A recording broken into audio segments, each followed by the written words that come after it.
Live everywhere. Daily Co's Radio on netrootsradio.com presents David Waldron. Kagro in the Morning Show.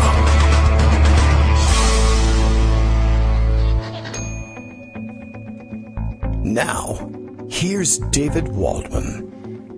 Hey, good morning, everybody. How you doing? It is Monday, October 15th, 2018, and we're ready to go once again here on Netroots Radio. And Greg Dworkin already assembling that raft of stories in the background. Plenty to talk about. We were out of commission for the weekend. Hope the Friday pre-taped show went well. Things did go a little bit crazier than we thought on the Khashoggi timeline by the time we released that pre-recorded episode Friday. You know, I skip weekends. I just go straight from Friday into the next Monday. And let's see, I think where we left off, we hadn't yet gotten to the release of the, I don't know, where did we leave off? We hadn't heard the release of the audio tapes, or the, at least the admission by the Turkish government that they had audio from inside the Saudi consulate in Istanbul. And we're now at the stage where the Saudis are just in complete denial about the whole thing, pretending they have no idea where Khashoggi went to. The rest of the world knowing that he was murdered. And what I really found interesting was that right around that time, right between, I guess, Thursday and Friday, when we actually went up with that recorded podcast, we got, how did this go? This was, I saw some tweets, and I'm sure I put them away in pocket here. Over the weekend, I will have lost track of them, but I saw some tweets indicating that I had asked the question, I guess, on the Friday episode. I believe I asked it on the Friday episode. Does anybody know what it was that Khashoggi wrote that would have motivated the Saudi, why say Saudi government, that would have motivated Mr. Saud, the owner of Saudi Arabia, Saudish Arabia, to seek his murder? And I don't know. Well, no one said anything, but that's because I was alone in my house at the time when I asked this question. I broadcast it to you, and nobody sent me an answer through any time machines or anything like that. But the closest I got was somebody came up with an article from back in 2016, I think just about a week or so after the election, offering up the news that the Sauds, the family, had banned Khashoggi from the country, the quote-unquote country of Saudi Arabia. You weren't allowed to enter their property. And that the reason had been that he had been disparaging of Trump in the immediate aftermath of the election.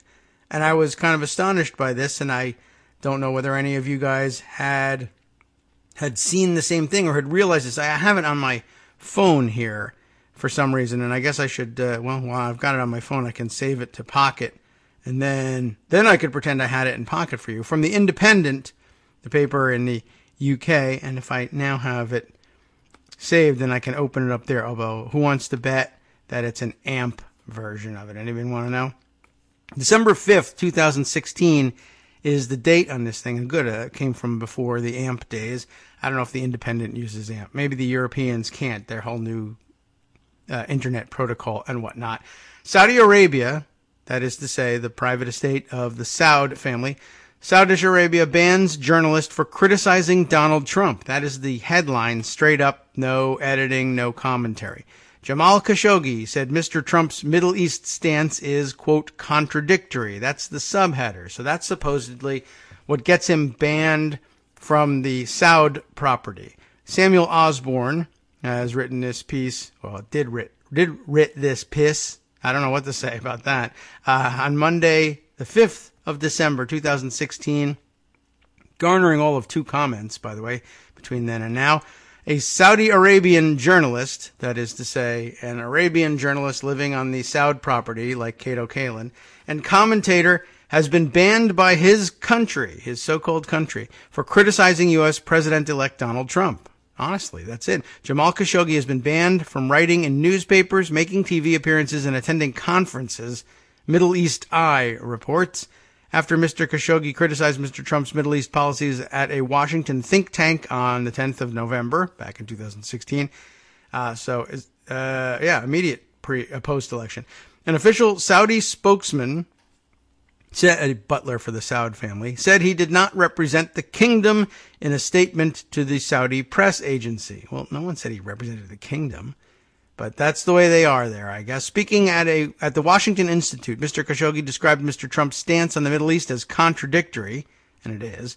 Mr. Khashoggi said that while Mr. Trump had been vocally anti-Iran, I wanted to say Iran, it's rather anti, that's American, Iran, that's liberal Americans, Trump Americans say Iran, he has hinted he will support President Bashar al-Assad in Syria's civil war, Trump did, a move which will ultimately bolster Iran.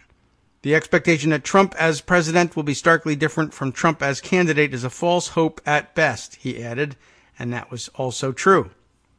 Mr. Khashoggi was also quoted in the Washington Post article, discussing potential changes in the Middle East as a result of Mr. Trump's election victory. In the article, he described hopes for a regional reconciliation as wishful thinking, which he said was at odds with Mr. Trump's apparent determination to ally more closely with Russia.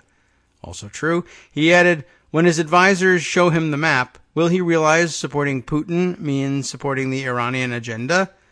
Mr. Khashoggi's weekly column in the Al Hayat newspapers did not appear this week, despite being published every Saturday for nearly 5 years. He previously held the position of editor-in-chief at a number of Saudi newspapers, including the Arab Times and Al Watan. And if you can believe it, there's one more line here. The Independent at that point had contacted the Saudi embassy for comment, and I guess did not get any comment from them. Good thing they didn't visit the Saudi embassy. They all would have been killed and dismembered with a bone saw.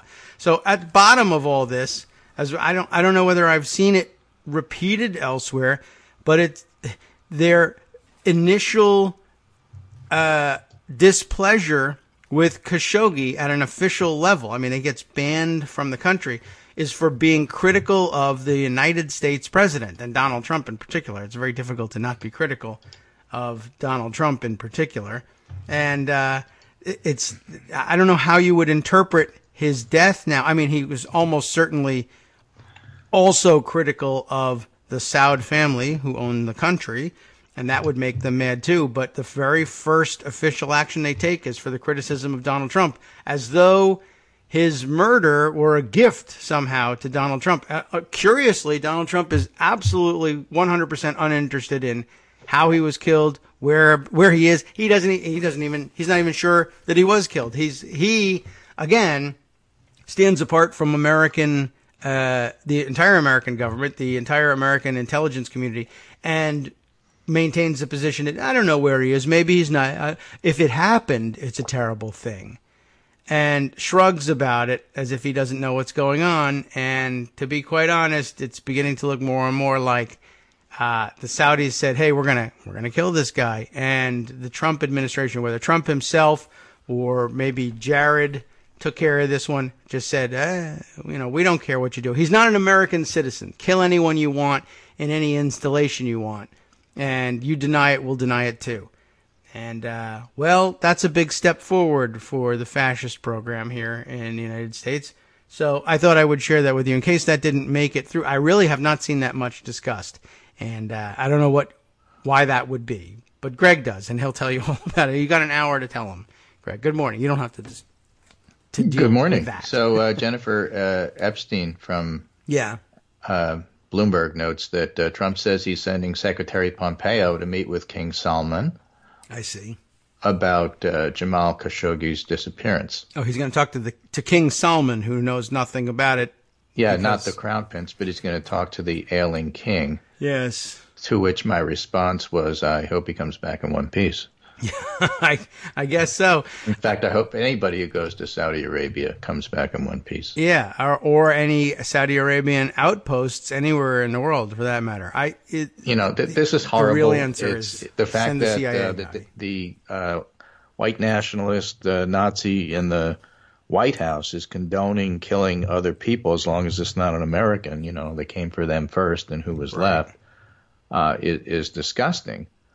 But what's interesting from a 20,000-foot view is how the elaborate and very well-funded public relations campaign for Saudi Arabia is kind of collapsing.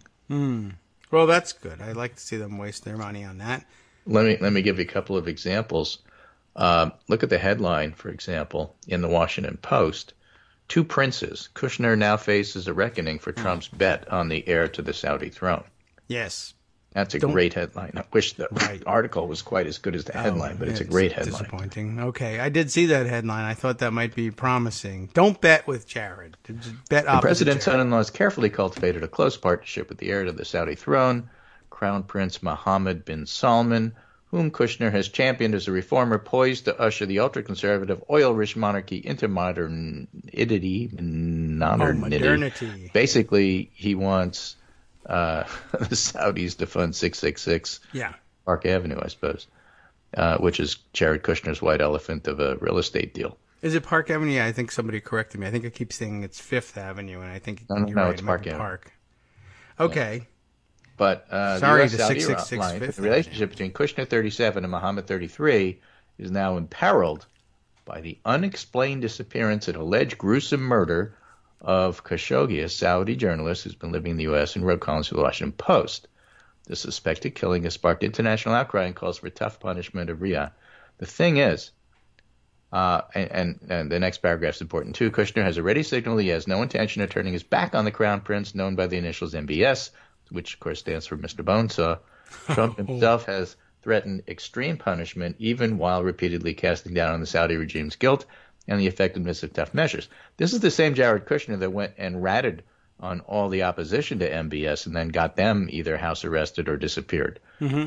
Kushner's fingerprints are all over this. Yeah, I sometimes wonder whether he has any idea what happens to the people that he rats out, or he does it because he knows. What's going to happen to him when Trump is no longer president? I don't know. We will see. More than.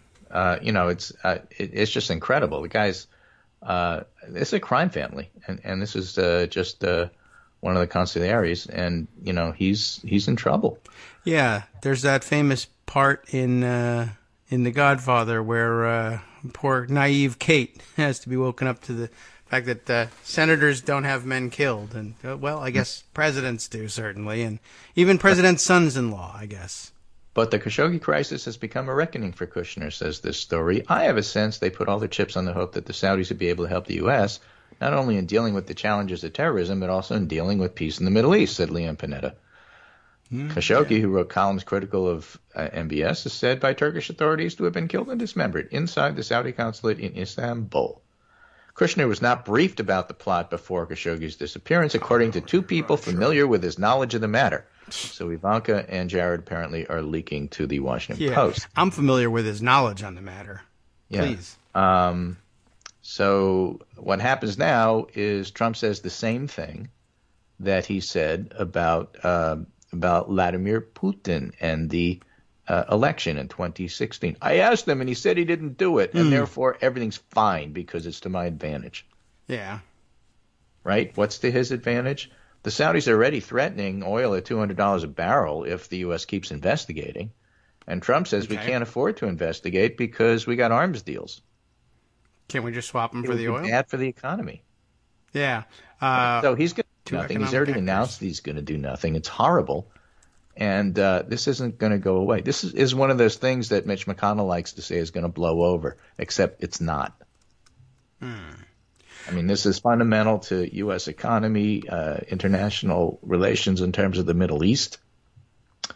And, everything is ripped off. You can't see this anymore. Here's a good one from Jim Rittenberg in the New York Times. Reality breaks up a Saudi Prince Charming's media narrative and talks about how he made the rounds in the U.S., chatting up Jeff Bezos and the Google people and trying to make sure that everybody saw him in the best possible light as a reformer, and then had these enormous conferences. This one is the Davos outreach conference. Davos in the desert. But And he made New York Times describes it as a goodwill tour of New York, Hollywood, and Silicon Valley.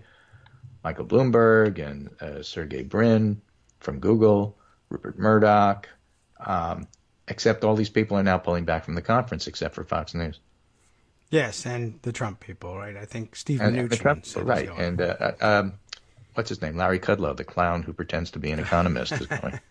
All right, well, that's how you Steve pretend to be Mnuchin an economist. It's not decided yet, but Kudlow's going because Kudlow is a clown. Oh, okay. Well, why is Mnuchin? All right. Well, Mnuchin, he already has the transitions lenses, so he might as well go to the desert. Yeah, he said he's not sure, and then he'll go. The embrace between the American establishment and the leader known as MBS was set to continue in Riyadh later this month at a business conference hosted by Crown Prince Mohammed. The sponsors, partners, and participants of the conference, known informally as Davos in the Desert, included a number of media companies: CNBC, New York Times, Bloomberg, the LA Times, Financial Times, Economist, CNN, and Fox Business News. And with the exception of Fox, which is reviewing its participation, all of these organizations have pulled out.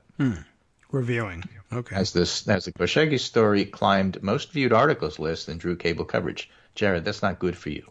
The story's popularity was helped along by its thriller-like qualities, which included the allegation that the journalist's body was dismembered with the aid of a bone saw before it was removed from the consulate. And suddenly, MBS moniker took on a grim new meaning among the plugged-in set in Washington, Mr. Bonesaw. There were plenty of reasons for media organizations to avoid the conference before these allegations. However, in January, the Committee to Protect Journalists reported Saudi Arabia's detention of the critical journalist Mr. al-Shihi, brought to 8 the number of reporters behind bars amid a widening crackdown in the kingdom. And there have been more since. This outlines some of them. We have one on Twitter. Saudi media is putting citizens on notice as Khashoggi crisis grows. This was sent to us by our listener, Michael Musson. Thank you, Michael, for this. Sharing or spreading rumors or fake news that might affect public order and security is considered cybercrime, punishable by a 5-year imprisonment and SR 3 million fine. That's in quotes. So, in other words, Saudi media is using the term fake news. Yes. So it's spread to there. They see that that's effective, and you can get arrested for it there. If they declare you to be fake news, you're under arrest. And maybe dismembered. Right. So it's interesting that the attempts by the Saudis, and of course what they're going to do probably is blame Qatar.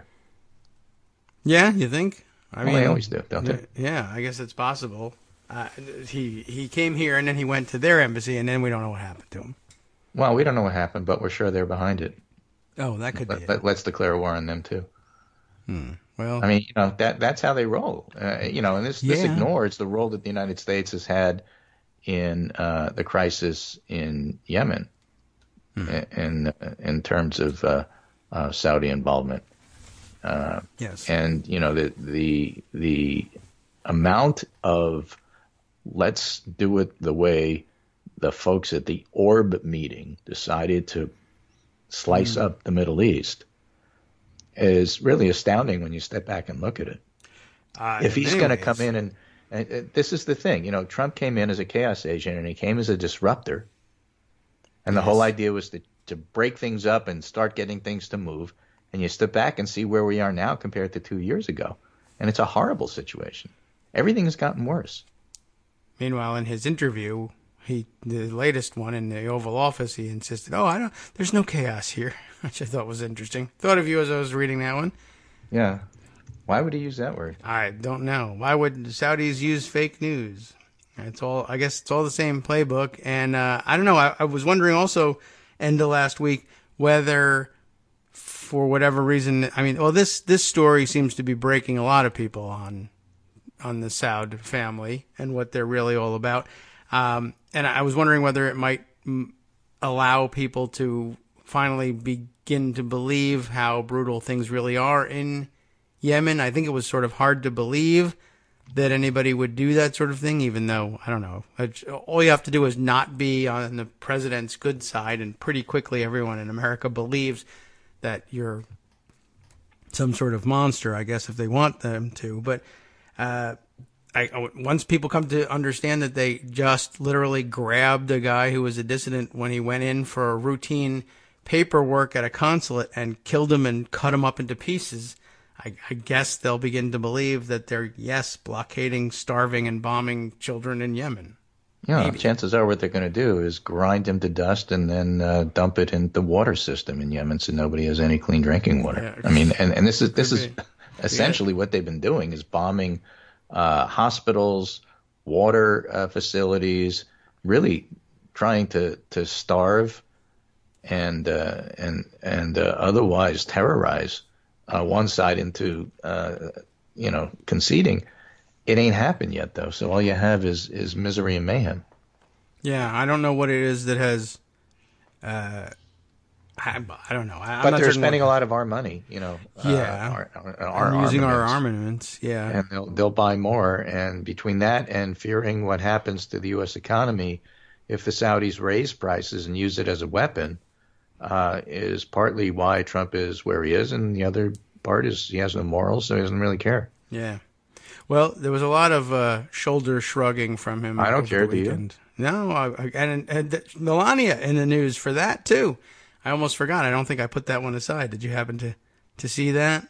I saw it. I didn't put it aside. Yeah. Melania basically gave an uninteresting interview because she's an uninteresting person. Yes. About how she feels like she's the most bullied person in the world. Yeah. And the message on her back was to the left-wing press who keeps bothering her. Yes. Stop Let me bothering cake. me. Yes. So after having had her press shop issue all sorts of denials about that stupid jacket, I don't really care, do you? And saying, oh, there's no message. It's just a coat. She's just a fashionista. And she was wearing a coat. It doesn't mean anything. Stop looking for hidden messages, she says months like later. Italian Oh, no, that was fascism, real. which is where it originally came from. Don't look for that. Yeah. I was actually sending the message that I don't really care. And I don't know how you missed that. I wrote it on my coat, but I wrote it on my back, and it's the only other thing I could have Okay. done is tattoo it on my forehead. yeah, and I'm not doing that because I'm busy tattooing eyebrows on my forehead. Besides, the next fashion thing that I wear may not go with the color, so I'm not going to do it. Right. So, she's a horrible person who married a horrible person. Yeah, well, And, it becomes more and more clear. Now, It's a good match. all of that is to say that he is exactly who we said he was going to be. Some of America has wakened to that. Some have not. Some don't care because it's interesting, for example, here in Connecticut, when you look at the election, Republicans had a rally but refused to talk about Trump. oh, what? And their basic message was the traditional Republican message. Vote based on taxes and the economy. The economy's great, and if you want lower taxes, vote for us. That is our only message. It's not particularly sharp one. It's not particularly strong one, but it's traditional, and that's what we're going with. And throughout the country, there'll be enough Republicans to go along with that it's going to keep Trump at the 40-ish, low 40 approval rating. Everybody else hates him, and he's not going above 45. But because Republicans will rally around their standard bearer, it's hard to see it going too much below 38 or so. So between now and the election, although Trump is not getting more popular, he's not getting less popular. And all of that to say, the single most important election statistic one can look at is presidential popularity. That's the one that has the most effect on a midterm vote. The generic ballot's nice. We're doing okay there. Yeah, there's lots of stories about Republicans expecting to lose the House. Perhaps we'll talk about that after the break when we do a little more election stuff. But the fact of the matter is, you can't have presidential approval collapse until your own party is willing to abandon you, and so far they're not. Now, what happens after the election, depending upon what the election results are, and what happens in terms of, let's say, a Democratic House and investigations, whether there's a Republican Senate or not, that all remains to be seen, and most of the analysts refuse to go there. That is to say, this is the situation, it's static, it actually has been static for about 2 years.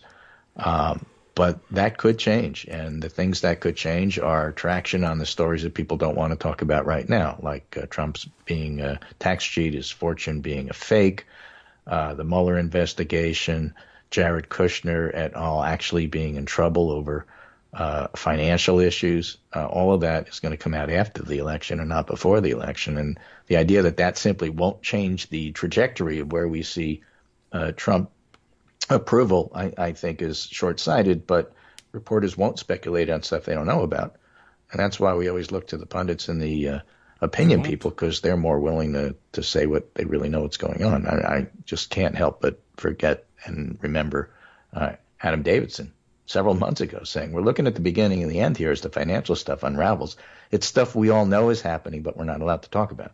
And then he gave examples of, when I was in Vietnam and I saw things collapsing there, and when I was on Wall Street and I saw things collapsing there, felt the same way. We sort of know on the ground this is happening, but it's not got to the point where it's going to be accepted by the general public. That stuff takes time. All right. Well, let's get around to it, American general public. Sooner rather than later. Yeah. Meanwhile, before the break, please. There's still these shiny objects that the press keeps chasing. The latest one is Elizabeth Warren's DNA. Yes. That's an amazing new thing here. Right? Trump is a tax cheat. There's a big story in the New York Times, and all they want to talk about is Elizabeth Warren's DNA. Yes. Well, at least she's willing to reveal those as opposed to the rest of the tax stuff. That's still hidden. Yeah, that story, Elizabeth Warren's DNA, coming up after the break. Okay. And by the way, I can use this short moment before the break. Well, one, to find my break music button. There it is. Okay. But not time to hit it just yet. But Boswood, who actually you'll find on Twitter under the handle of Bosengood, Bosengood, tweets to us that it was actually Jared's building actually is on Fifth Avenue, not Park Avenue. He says it's easy to remember because his father-in-law can shoot someone there. I looked it up, by the way, just because of the confusion. 666 Park Avenue was briefly an ABC television drama series, and maybe that accounts for some of the confusion. I never watched that one, but I'm going to go look it on Hulu. Could be anything. All right, we'll be right back. Overlooking the park as opposed to Park Avenue, which doesn't see the park. Hi, it's me, David Waldman, your host for Kagro in the Morning, interrupting this little break to say thanks so much to all of you who are contributing supporters of Kagro in the Morning. Thousands of you are downloading the show each day, but fewer than 1 in 25 regular listeners are donating to help keep us on the air. For the money you'd spend on a single 3-minute iTunes song, we bring you 2 hours of great news and entertainment every day, 5 days a week. Patreon.com, Patreon.com makes it easy. You can find us there by searching KagroX or David Waldman or Kagro in the Morning or even Daily Coast Radio in their search box, and you'll be right where you need to be to make easy, recurring monthly contributions to support our show. Once again, thanks so much for your support.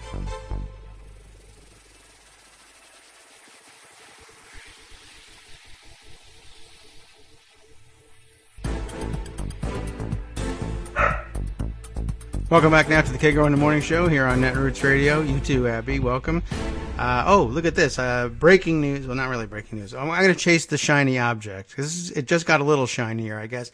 Elizabeth Warren herself shined it up on this occasion. Elizabeth Warren reminds Trump he offered $1 million if she proved her Native American heritage.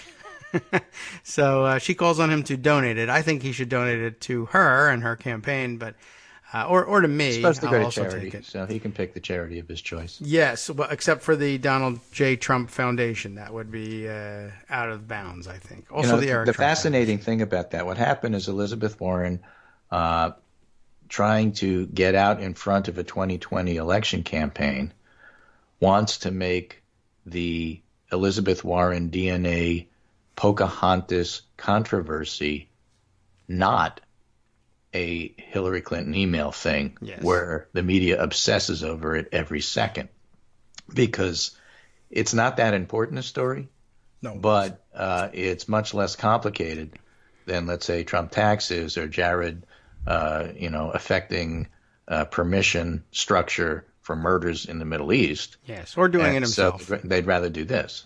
And besides, it's a woman.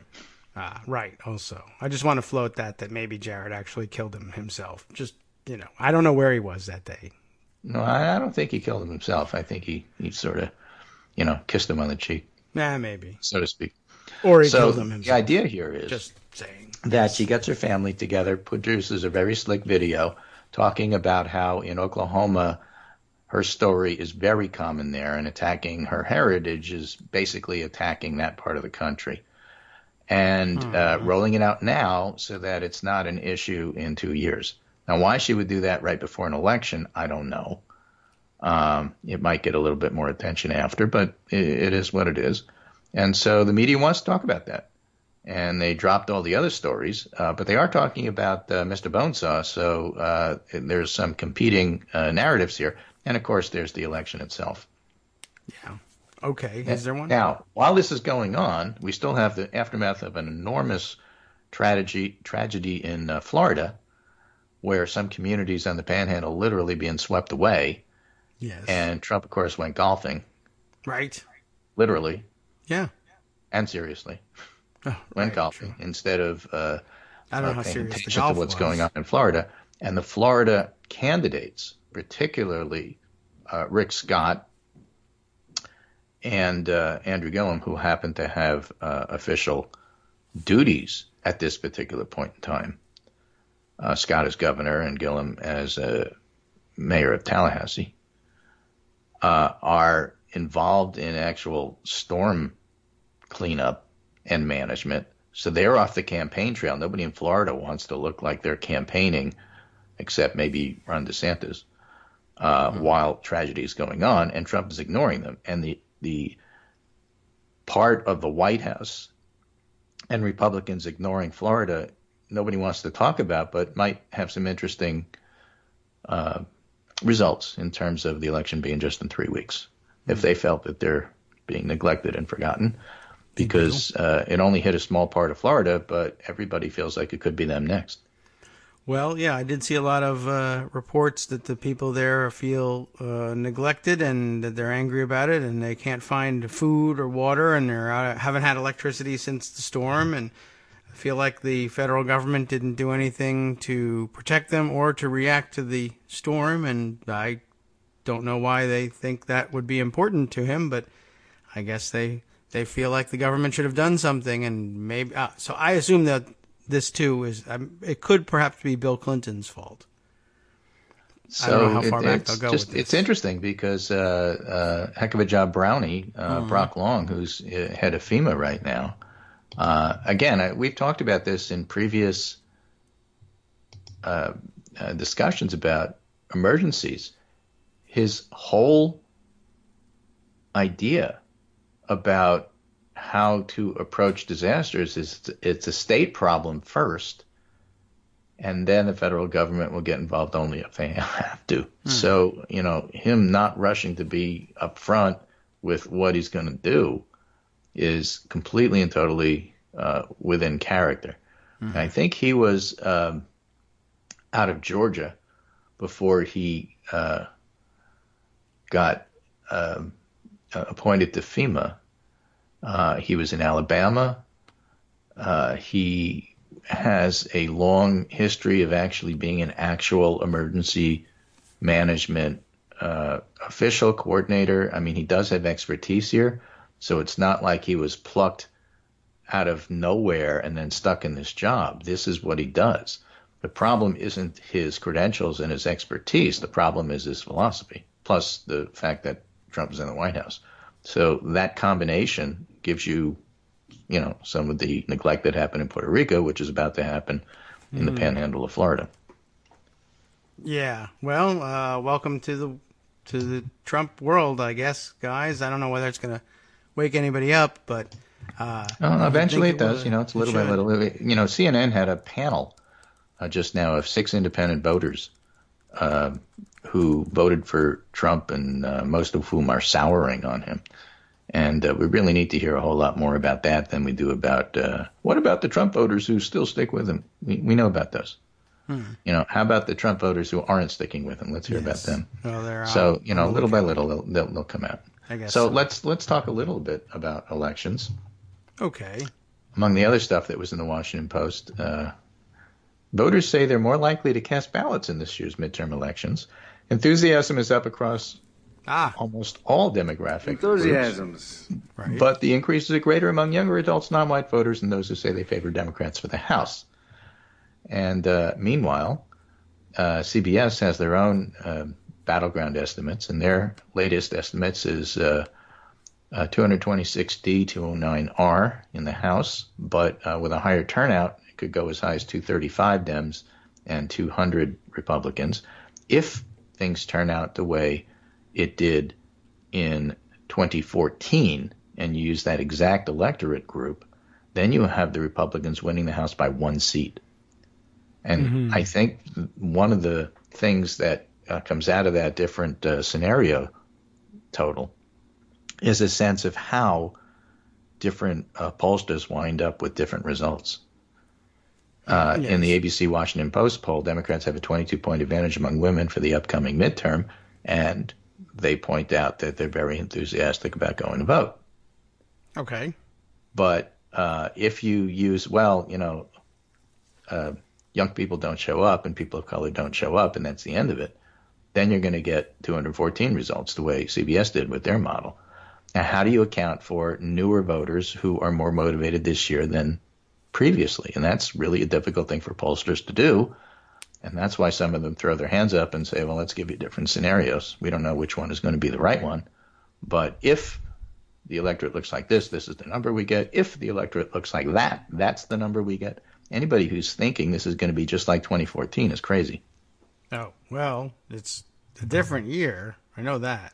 Among other things. But also different motivations here. Yes. So that's the House. The House is actually looking pretty good. There's a piece up right now, I think Laura Larson put up on Daily Kos, I think comes from a Politico playbook about Republicans conceding that they're probably going to wind up losing the House. They're certainly stunned by the amount of money coming in on the Democratic side. They are used to having a distinct money advantage because their bankrollers tend to be rich old white guys who, like Sheldon Adelson, don't mind putting millions of dollars into Republican campaigns, whether it's the Koch brothers or who have pulled out a little bit of this stuff, or Ken Langone or other CEOs from large corporations, since corporate America likes no regulation. They're used to having a monetary advantage, but there's so many small donors this year that Democrats are matching them, and they're a little bit flummoxed by that. The Senate is a different story. The Senate still looks like it's going to be a very tough pickup for Democrats. And again, Daily Kos has a wonderful piece on that today that the elections group just put up, which is all about Republicans start finger-pointing over expected House losses by Laura Clausen, and then David Jarman from the elections group. Democrats still falling short of the majority mark in the Senate, and basically picks out the fact that Florida, Missouri, Indiana, Arizona, Nevada, Montana are all toss-ups. And in a wave, it's possible that could go Democratic, but at the same time, Tennessee and Texas and even Mississippi, with SB running, seem to be a little bit too far a reach. In North Dakota, Heidi Heitkamp, by all the polls at least, is in some trouble there and likely won't win based on the polls. So if you lose North Dakota, Texas, Tennessee, and Mississippi, and everything else is a toss-up, it's clear that you could wind up losing seats in the Senate and not picking up seats if you're a Democrat. And that all goes to the fact that going way back to the structural issues from the very beginning, these are elections that are taking place in red areas, and not just red areas, rural red areas.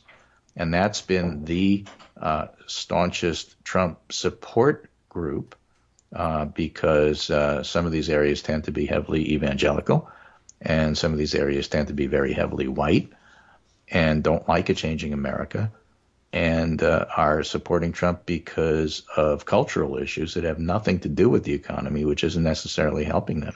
And that's always going to be a very tough pickup for Democrats, which everyone said when they first saw the Senate map years and years ago. Right. We all knew this was going to be very difficult. So if we can hold losses to one, maybe two seats, and That's probably as good as you can do. Maybe, I still have dreams of a 50-50 Senate. I haven't given up on that yet. But I think a lot of attention in the last couple of weeks is going to be on Nevada and Arizona, because you need those pickups to really keep even. Well, I think Claire McCaskill is more threatened than Bill Nelson. Yes, I mean, she often is. It's kind of the story of her career. It's always been a tight race. Yes. Now, again, as we talked about, I think the last time I was on the show, Hawley is running Kavanaugh ads and McCaskill is running healthcare ads. And we'll see which one has more saliency. Yes. Hard to tell. There are some crazy people out there. Mm-hmm. All right. So that's a story. Still feel very confident about the House, not so confident about the Senate. Oh, by the way, if you watch Nate Silver's predictions in terms of what happens with the House, the chance of Democratic winning has sneaked up from low 70s to above 80% now. Yeah. On his forecast. Today's forecast, 2018 House forecast, for example, is 81.3%, 4 in 5 chance of Democrats winning control of the House. I'll take it. But it's the opposite for the Senate. Oh. Yeah, well. Although I'm happy to say the Democrats have a better chance by a percentage point of picking up the House than the Republicans do of controlling the Senate. They're just under 80. Yeah, okay. Well, it's something to grab onto, I guess. Yeah, I mean, it's about new vote. This is all based on polls, and polls have to pick up new voters well, or it's not going to be right. Yeah, and I'm a little worried about that. But okay, I'm hoping that. I don't know what else could motivate people. If you're counting on young voters, yeah, it's then it's tricky. Yes, it is, and I don't want to say too much about it and make young voters upset, but boy, it's tough to count on them. I mean, historically, even in how many elections have we said, well, they have every reason to come out, and then they don't, and sometimes it's because we didn't give it to them. They do for the presidentials, and they don't necessarily for the midterms, but this is different. It is surprising how the environment is different, and we'll see. Yeah, I mean, amazingly, if you actually are out there polling people or talking to people who, or reading the writings of people who are out there talking to people, it's amazing how many people there really are out there who have just literally zero idea at all about what's going on at any level, period. And I was a little worried about that video showing. Were we on? Do we discuss it on Thursday when the interview is taking place at UC Irvine? Was that the guys on the bus with Jacob Soboroff? I think so. Yeah, and just asking kids at the campus waiting for the shuttle bus if anyone was going to vote, and nobody, but one guy would raise his hand, but asking the kids about it who were all of legal voting age. What matters to you? Why aren't you voting? What do you what would you do? They were all certain that they were too uninformed. They took it seriously, I guess, in a way, and were able to say, I don't want to vote unless I know exactly what I'm doing and who everyone on the ballot really is. And then I also see stories about, I wish I had put this one aside, somebody tweeting their interview with somebody saying that they were going to vote, or they wanted to come out and vote because they didn't want Hillary to win. And they said, Hillary's not running this time. And they said, oh, really? When did she drop out? Was the question in return. Like, it's a 4-year thing, the president. No, nothing? No, doesn't ring any kind of bell? Don't worry about it, kids. Go vote. To start the week, we're 22 days away from the election. Yes. Things do matter. House is looking good, Senate not so much. But there's still lots of time for October surprises. We got 2 weeks in October left. And this is an administration that managed to make news just about every day, if not every other day. Yeah. So we'll see. I'll leave that with you and go off to work and do things. And we'll be back on Wednesday, right? Yes. Checking with you. Just, you never know. Oh, yeah, right. I don't know either. I'll ask myself later. Okay. Well, if the world still exists and we haven't gone to war over North Korea, If Pompeo manages to talk to the king of Saudi Arabia and comes back in one piece, then I'm sure there'll be more news. Maybe we'll talk about that. Yeah. Take care, and I'll see you. Okay. Very good. Thanks very much, Greg. Appreciate it. We'll see what happens when the CIA guy goes. I guess if you're going to send somebody over to Saudi Arabia at this point, you might as well send the ex-CIA guy, though he was only CIA for the briefest moment. But hopefully the CIA personnel are looking out for, oh my God, don't let me get murdered when I walk into this building. And so he'll be on his toes. Now, he may have his toes cut off with a bone saw afterwards, but he'll be on them when it happens. I was curious about that. Where do we find this story about people asking when did she drop out? And actually, trigger warning for everybody. There's some people who find this guy enormously triggering for various reasons. And so I can't specify which trigger warning this is, but the account known as widely on Twitter as Shock, SHOQ, and some of you have no idea who that is, and some of you say, oh my God, why are you even listening to anything that guy says? And others of you are saying, that guy has it all right, and why doesn't he have a show of his own? He was the one who actually, just on his own, I guess he appears to be this kind of a guy, too, that will do things like this. He's been walking into public places of late and just like standing up and announcing or asking out loud, who needs information on voting? Which is actually an extraordinarily good idea and something for the outgoing and brave among us to consider doing. Walking into a public library or he goes into a shopping mall or a Publix supermarket and then a pizzeria.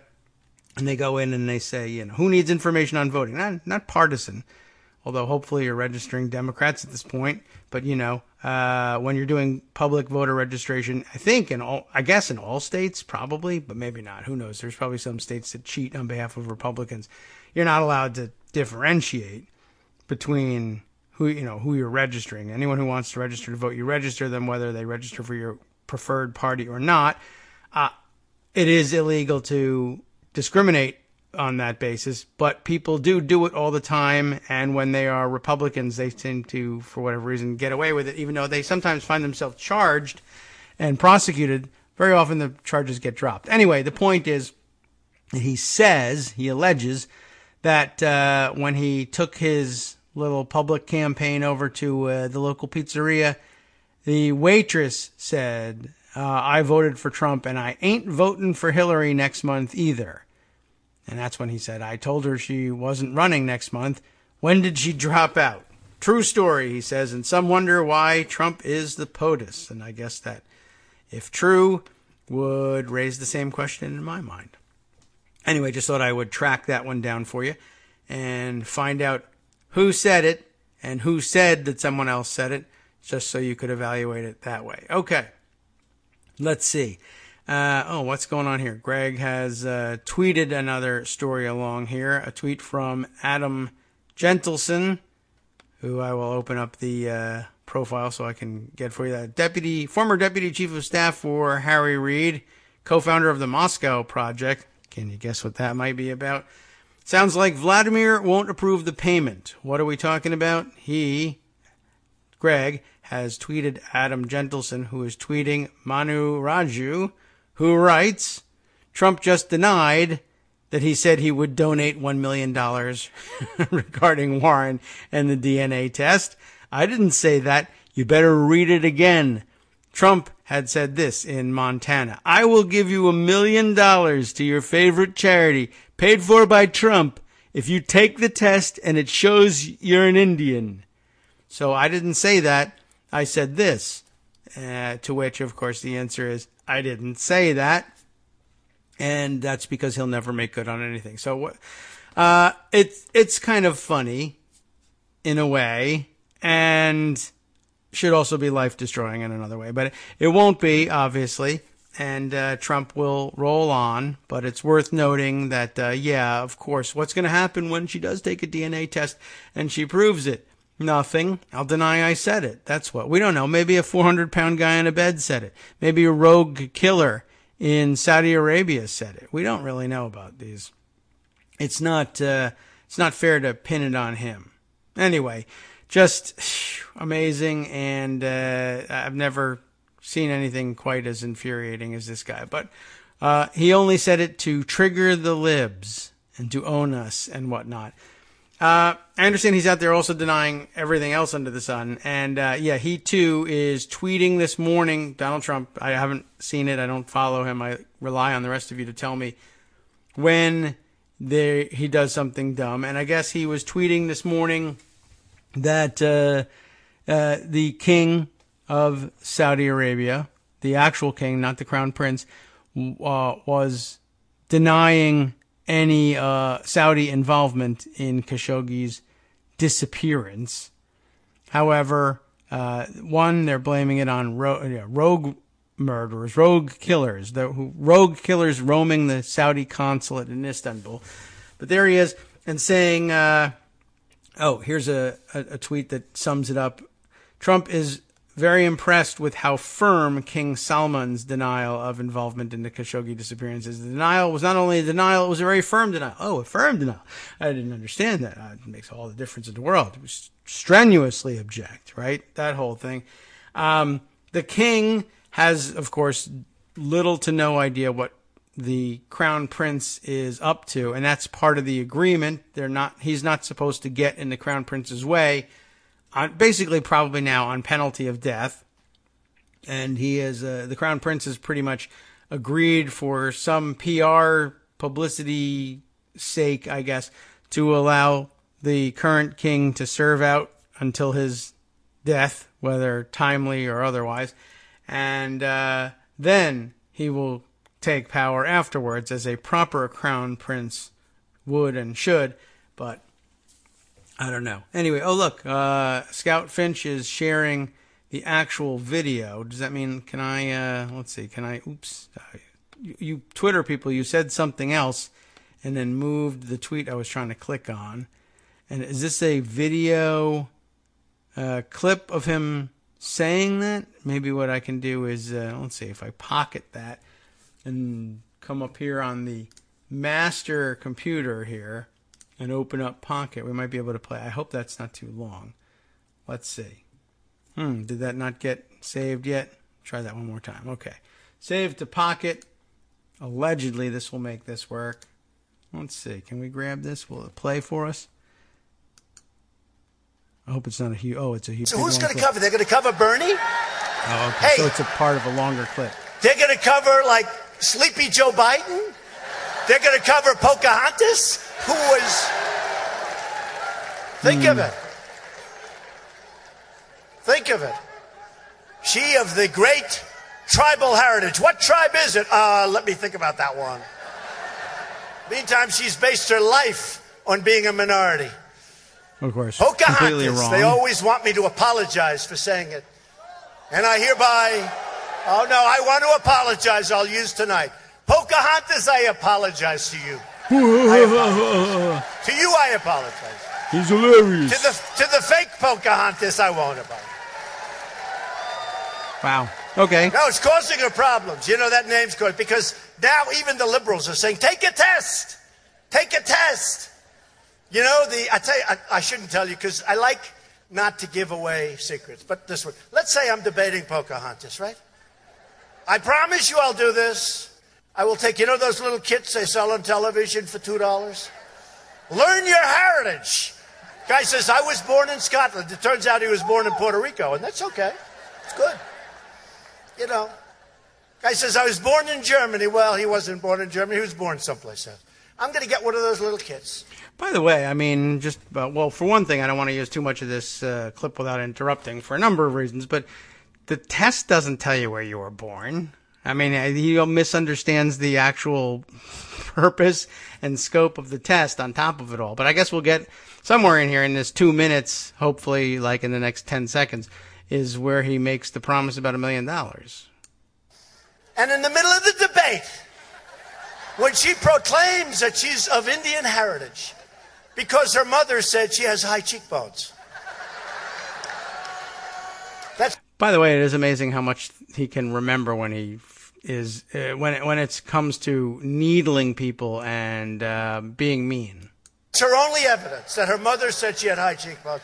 We will take that little kit and say, but we have to do it gently. Because we're in the Me Too generation, so we have to be very gentle. What a dick. And we will very gently take that kit and we will slowly toss it, hoping it doesn't hit her and injure her arm. Even though it only weighs probably 2 ounces. 2 ounces? And we will say, I will give you $1 million to your favorite charity, paid for by Trump, if you take the test and it shows you're an Indian, you know. There you have it. Applause, but I didn't say it. So the applause is for nothing. It's for some 400-pound guy on a bed who's a rogue killer in an embassy in Istanbul. Sorry, cancel it. I don't want to get it wrong. I don't want to be fake news. The president is a gigantic dick, which is an amazing thing given the size of his hands. I don't know. Apparently that's an issue with him, and it bothers him, and I don't want to bring it up. But okay, that's where we are in the world. Fantastic. All right. Well, that brings us up to, or pretty much up to the break. That'll wrap up our first hour here. And what an hour it is. And then we'll get back into like actual news and perhaps things that matter, and we'll, you know, bring up some other issues, catch up on some things, and see where the next hour takes us. I know Friday was, well, I hope the show went well for you. I had a good time taping it. I know we were focusing mostly on China, and we're not going to be able to follow up in exactly the same way, as I think I'm out of news on China. But this has got me, now it's annoying. I didn't mean to spend any time on the Elizabeth Warren thing, but of course now the president has got us riled up, and I think that's what he wanted to do, so I'll see if I can overcome that. I got a minute to take care of this, and I saw somebody else tweeting this morning. I was wondering, same thing. Does anybody ever, and is it only in the movies people go in the bathroom and splash water in their face to calm down, or is that just a movie thing? Does it happen in real life? I'm going to go do that.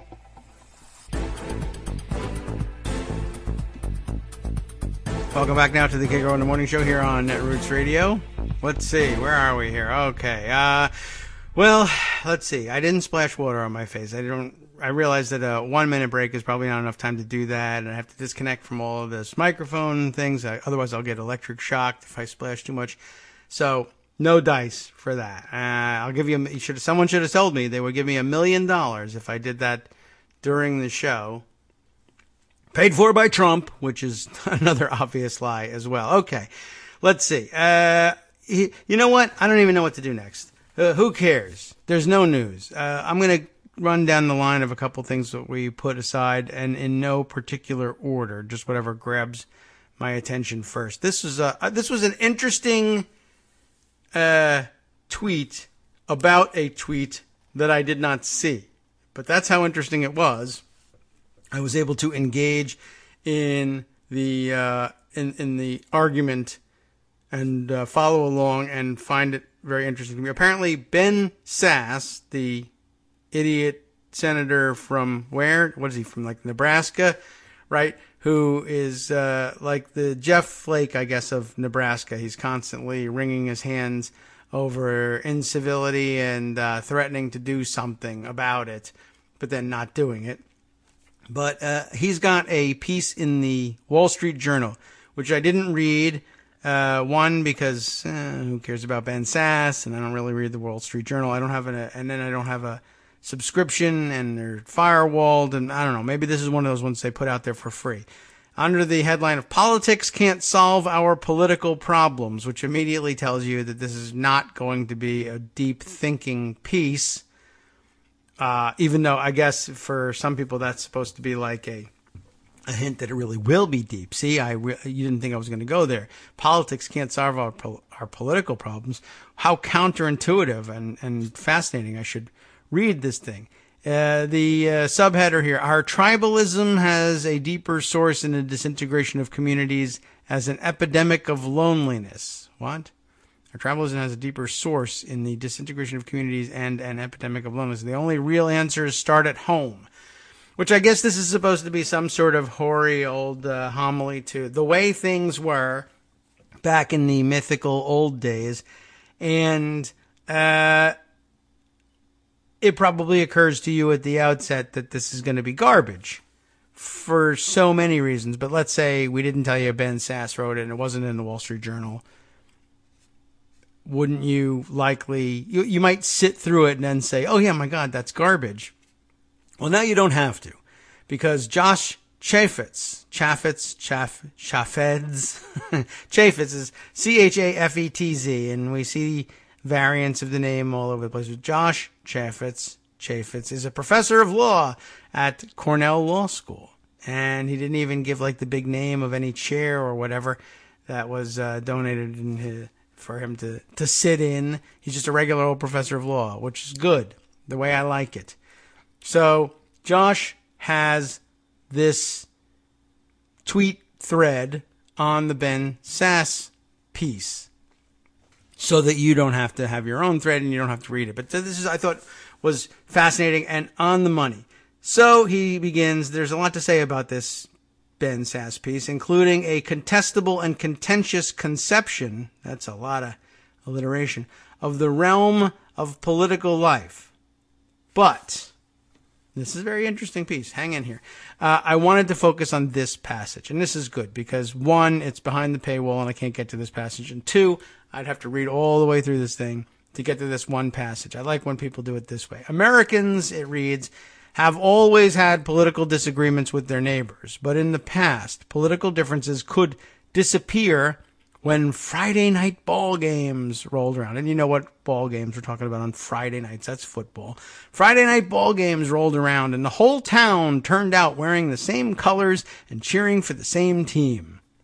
And then on to something else. You see the beginning of the next sentence, but not the rest of it. Today, our something. Today, our people, they root for different teams, and that's terrible, and we hate it, and I wish we were all the same again, like we never really were. Josh Chaffetz knows this is garbage and continues on. I noticed that he never defines this mystical past. It's just the past. It partakes of Phoebe Buffay's division of the past into the colonial era and yore, which I guess is a reference that old people are supposed to get, because Phoebe Buffay is, of course, the character from Friends, and I think if you are under, 30-something, you never watched it and have maybe possibly no idea what it is, or certainly who Phoebe Buffay is. But okay, the rest of us know. He continues, the problem here is that any attempt to specify this past more clearly would have to surrender Sasse's claims to universality. So, let's get around to it here. To the extent that the whole town, quote, the whole town, turned out and rooted for the same team, this is a great and realistic examination, I think, of this claim. You can picture it in your head, probably, the whole town turning out and rooted for the same team, either because you've seen it on television or maybe it even happened in your town. And you looked around and the stands were full and everybody was wearing the same color, and you, from your perspective, the whole town is here. And maybe they were. The dentist is here. He's got a kid on the football team. And that's that's the librarian from the school. And that's the, whatever. And you would recognize all these people, and it would rarely occur to you, this isn't the whole town, but that there was more to it. So to the extent, he says, that the whole town turned out and rooted for the same team, Sasse is figuring authentic Americanness as involving small, racially and otherwise homogeneous communities. Because in heterogeneous communities, we have never all rooted for the same team. Now you might say, well, no, small town, America, one high school, we all root for the same team. Now, even back in days of yore, that wasn't actually really always true. You saw all the people you knew because you knew all the people who went to your school, and you knew the people who went to your school, maybe not the people who went to the other school. Maybe you didn't even know there was another school because you went to school back in days of yore in the 1950s when the other school was for the other people. There's only one high school in this town for white people. But there is another school in this town. That's true, right? So, because in heterogeneous communities, as he begins, we have never all rooted for the same team. And that's partly because in racially heterogeneous communities, schools have always been racially segregated, first de jure by law, then de facto as a holdover of de jure segregation. And of course, even plenty of white Americans didn't turn out or did so only under pressure on Friday nights to support the team. Some just don't care for football. I mean, that's got to have been the case for somebody at some point back in days of yore, right? Some don't care for football. Others found the performance and celebration of combative masculinity off-putting. I don't know how many people would admit to that necessarily in the 50s, but it could be that they'd rather go to the baseball game or just stay home and do their own thing. Or they were working, for that matter, making sure that milk and bread and eggs got to the stores so that when you got done with football on Friday night, you could buy the things you needed at the grocery store. But there's even more to it than that. Of course, in saying this, Sass and his fans might reply that, there I go, Josh says, there I go, bringing politics into what ought to be an apolitical realm. This is where the real point develops. This goes back to my initial point about Sass's stunted conception of the political. For him, football in small towns with boys on the field and girls on the sidelines as cheerleaders and the whole town, quote unquote, in the stands is apolitical. Noting the way that this constructs and reifies race, gender, sexuality, and a whole host of other social constructs is politicizing. Thus, the call to preserve this apolitical realm is a call to avoid challenges to the dominant ways of thinking about these things. The way they are is naturalized, and challenges to them are thereby implicitly figured as improper political challenges to the natural order. But of course, the status quo isn't apolitical. It's both a consequence of and a condition for politics. Figuring the status quo as natural is simply a political move made for and by people who disproportionately benefit from the status quo, i.e. people with unearned privilege. And I suppose a number of other kinds of people too, if you don't want to limit it strictly to people with unearned privilege. But yes, the decision that the status quo will be maintained. That's a good thing. In other words, basically, conservative values and conservatism itself. In the old definition anyway, the original definition, maintaining it. Look, I want things to stay the way they are, generally speaking. And to the extent that they've changed from the old days, I want them changed back to the old days.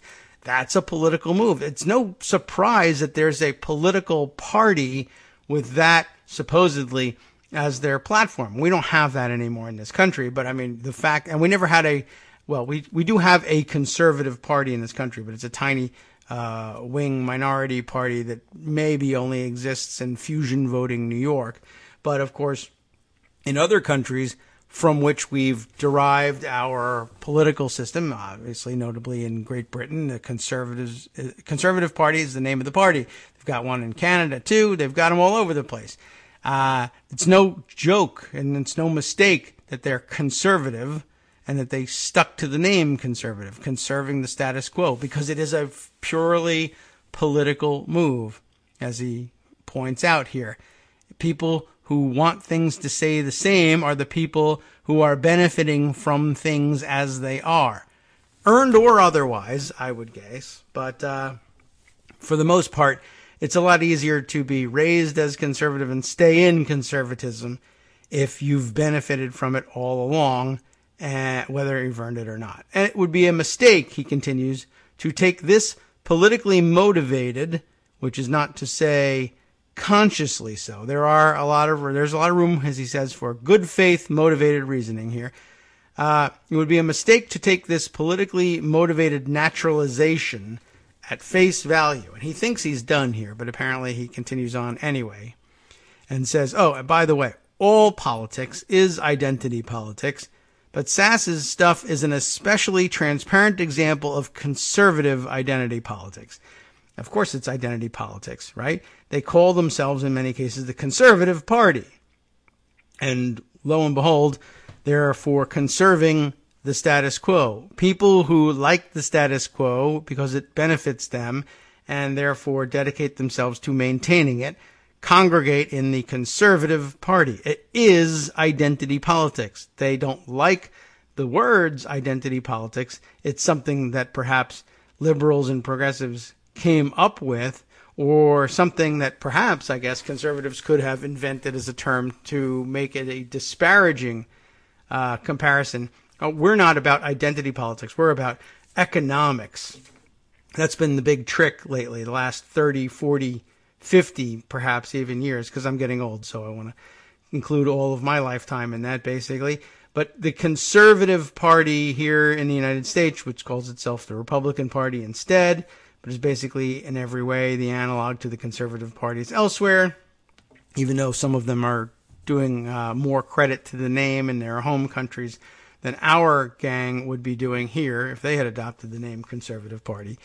The idea is that the big trick has been, we're going to pretend that our shtick is about economics. Economics is, of course, a sort of a conservative field, and basically the interest in and study of and maintenance of personal property and personal wealth is closely tied to the status quo preservation idea. I have wealth. I would like to continue to keep wealth. And it worries me when we implement policy that might seek to transfer or facilitate the transfer, if it's not the main goal of the policy, facilitate the transfer of my wealth to other people who don't have it now. That's a bad idea, and that is what leads American conservatives to adopt, in many cases, anti-minority stances, certainly anti-social welfare program stances, and to the extent that they identify them with racial, ethnic, religious, whatever minorities, that's enough for them. They don't want them, the other people, to get any piece of what they have now. That's what preserving the status quo is all about. And the idea in their heads is that's not about politics, that's about economics, as though they were two different things. And since it's not about politics, it can't be identity politics, because it's not politics at all.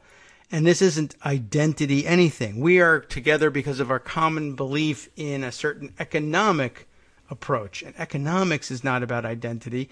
They think, of course, that people who acknowledge that they engage in identity politics do their voting based on commonality of identity as opposed to commonality of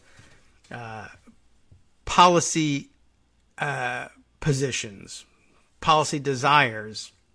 Anyway, expected outcomes of policies, as opposed to, I have this skin color, you have this skin color, I am from this religion, you are from that religion, let us stick together, as opposed to, I believe that it's important to give people of my skin color, more opportunities to advance, because both I and others who share the same skin color have had the same common experience of having equal opportunity denied to us. And it's not that I want to give all people of the same color lots of money for no particular reason. It's that I heard that we were supposed to be about equal opportunity in this country, and I haven't been able to avail myself of it. And I think people have denied it to me because of my skin color. And if you have had the same experience, let's get together and do something about it. Or whether it's skin color or any other indicator that you could use for these purposes. And it's as economic as the conservative approach is, but conservatives instead say, no, it's identity politics, hoping all the while that you won't realize that, conservative economics seems basically to be about benefiting people who have already benefited under the status quo and keeping it that way. And they all also happen to share, in many instances, several identifiable traits that could otherwise be labeled as banding together in an effort to practice identity politics. But it's not identity politics because we said it isn't. And that's all there is to it, in their view.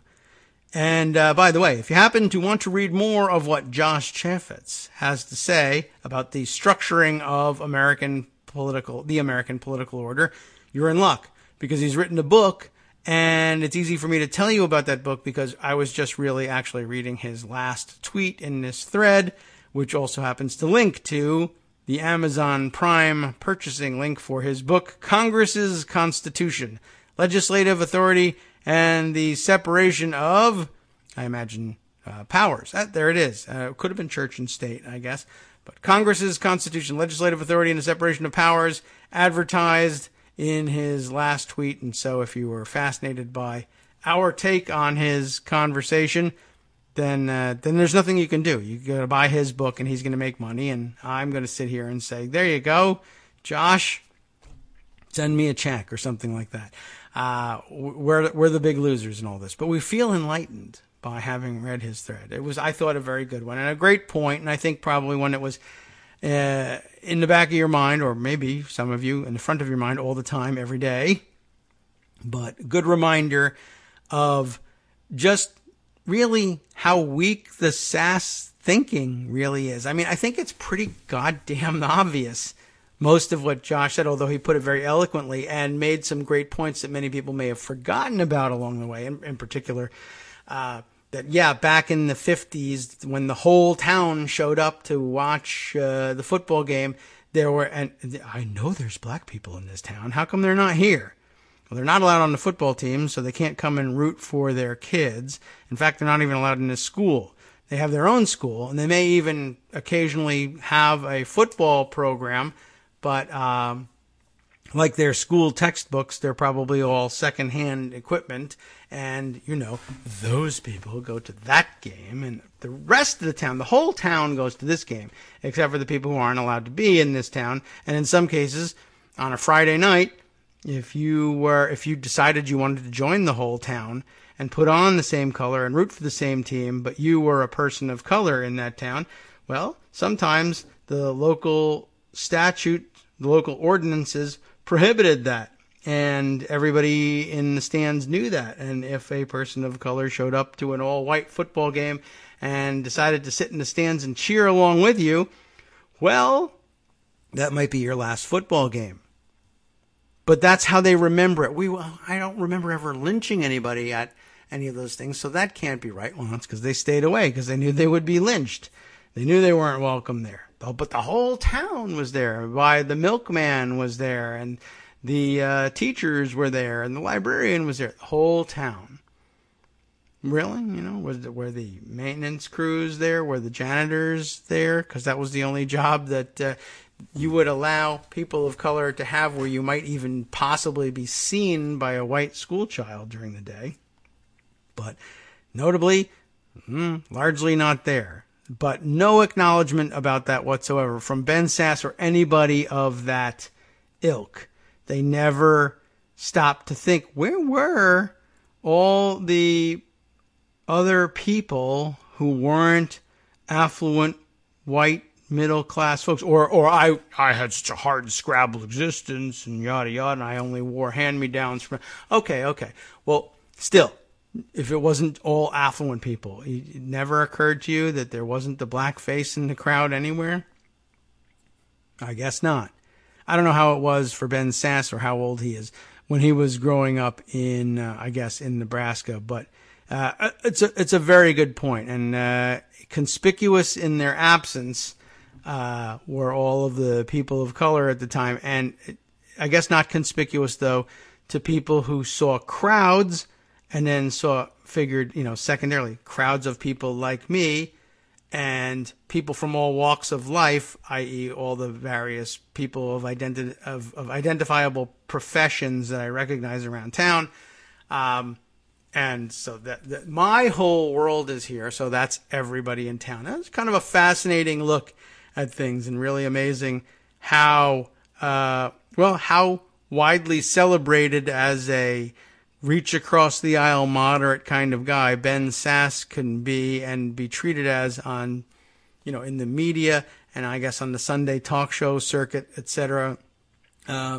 When there's such a gigantic and obvious hole in his thinking, but it's all dismissed as, well, that's just the world he grew up in, as though politics hadn't shaped that world. And I love that. It's a great point also of dismissing the objection to the fact that you've omitted half the world, more than half the world, from your worldview, far more than half the world. But just because you lived in that bubble and you thought everybody in the bubble was there, and you point that out and you say, now you're getting political.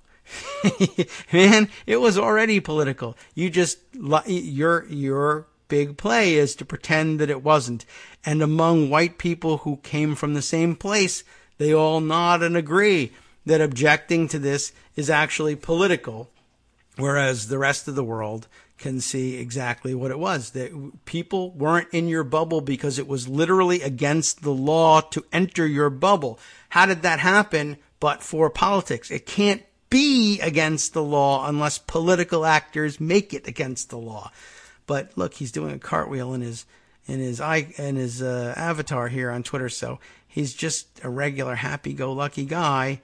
And all you agitators, you outside agitators from outside Nebraska, should get out of here before we teach you a lesson.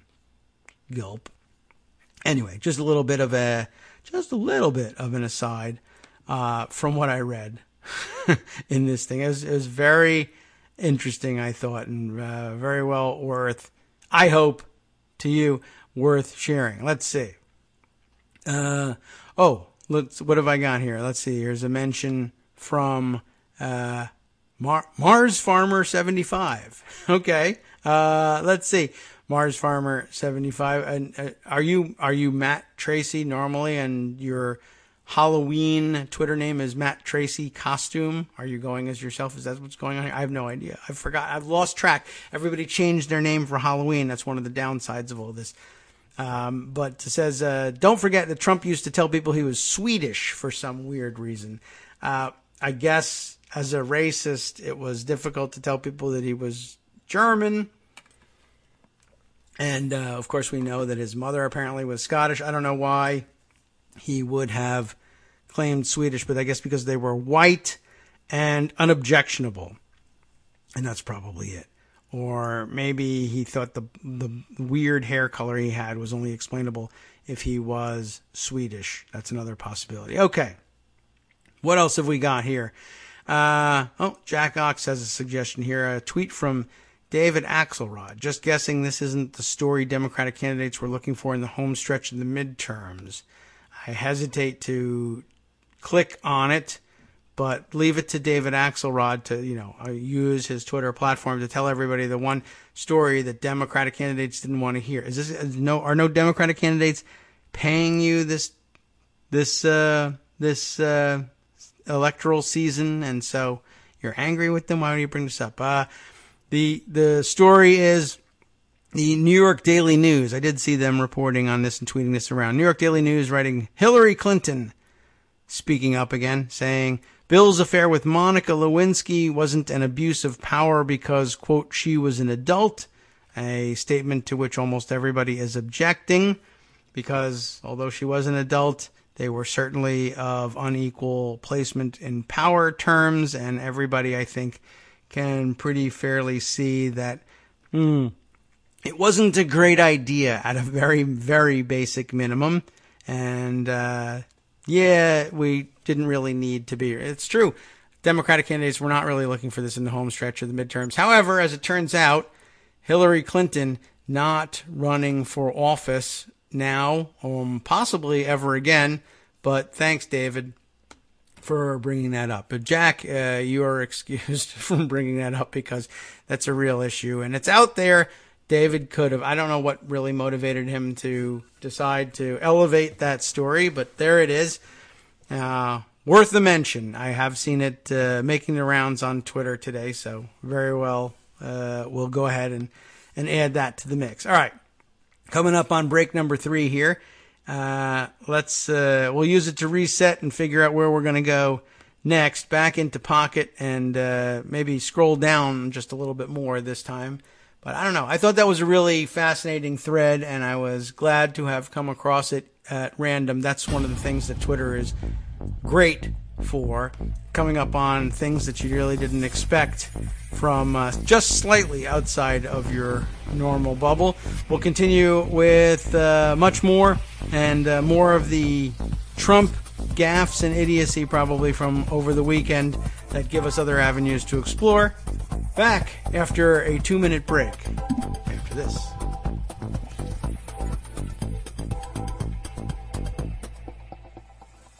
Hi everybody, it's me, David. Let's change things up from the old fundraising pitch for just a minute and talk instead about how you can be a part of our show.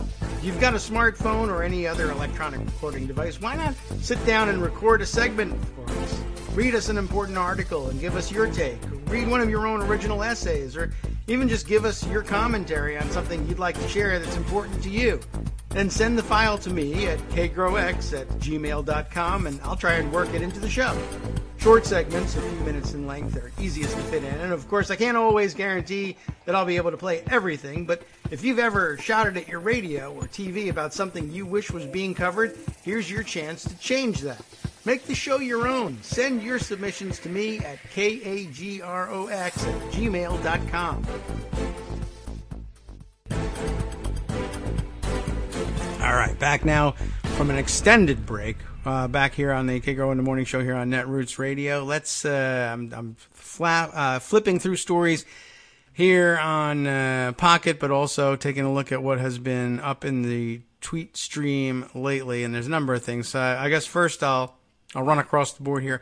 I noticed Paul Waldman mentioning this morning that his take on the 60 Minutes interview. We haven't really discussed that very much, except to say one of many things that occurred over the weekend that reminds everybody just how dumb Donald Trump really is. Well, one, he keeps talking to the media, which is, it just continues to expose his idiocy and his lack of understanding of anything about any issue area whatsoever. That might be even partially his responsibility as president of the United States, if that's even what he really is.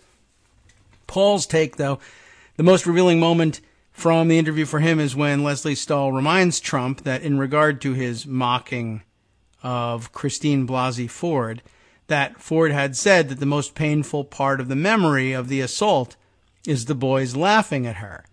And he gives a dramatic shrug as though to say, who gives a crap? Of course, that's not the word he uses for it, but he uses exactly the term that you would have thought ended that sentence. And, he's got that stupid sheepish shrug that he does. And I think, well, that's a very revealing moment. Clearly, I don't know whether it was the most revealing moment because, of course, I didn't watch the interview. I just watched people watching the interview on Twitter. And there were a lot of moments that people pulled out as meaningful to them, and a couple of other issues as well. And I'm just sort of going to flip through those things. I should go back to what was going on last night, though. A couple of other things that jumped out to people regarding the interview includes, for one thing, let's see, how far back have I gone here? Did I go past where the interview was going on? I think so. Here is where I think people begin to watch what's going on and react to it. And the first thing that really seemed to resonate on Twitter was a portion of the interview that takes place in what looks to be, I think this layout here is like the private dining room in the West Wing in the White House, where the president would ordinarily retire to take breakfast, lunch, dinner, etc., while still in the office. But Trump eats everywhere, and every meeting is about meals for him. This is something we've noted in the past on the show and on Twitter. He's constantly having lunch with this one and dinner with that one, and all of his business is done over meals, and that's not hard to understand for a guy like him. So in here, though, is a picture of he and Leslie Stahl in what appears to be that dining room, and it's outfitted in such a curious manner. at the head of the table, where he undoubtedly seats himself at all times, the head of the table is actually outfitted with a makeshift desk area, the message of which is, I am working so hard, I work through meals, and or I love meals so much that I do all of my official work at the meal table. I'm not certain which message he's trying to convey, but they've put down at the head of the table a blotter, which is a traditional desk type piece for rich people with giant desks, but is no longer necessary because we don't need to blot ink anymore. But rich people, I guess, like him, who over-decorate crap, like to have blotters on their desks. So he's got one. And there's papers stacked up all over the place, as if he were a person who actually did a lot of work. But you know how he is. I think he uses them as props. And also, he's not a particularly neat person. He's really kind of a slob. All the pictures of him at his desk in his office in Trump Tower over the years have shown it strewn with papers all over the place. I think people give him papers all the time, and he just puts them on his desk because that's where papers go. And in this picture, he's got lots of papers stacked up. And you all remember the press conferences where he claimed to have, this is all my paperwork about divesting from all my holdings, and it's all blank. So who knows what's going on in there. But there's a bunch of papers, including newspaper clippings, shown stacked on the blotter at the head of the dining table. Also there, by the way, is what looks to be his Diet Coke button.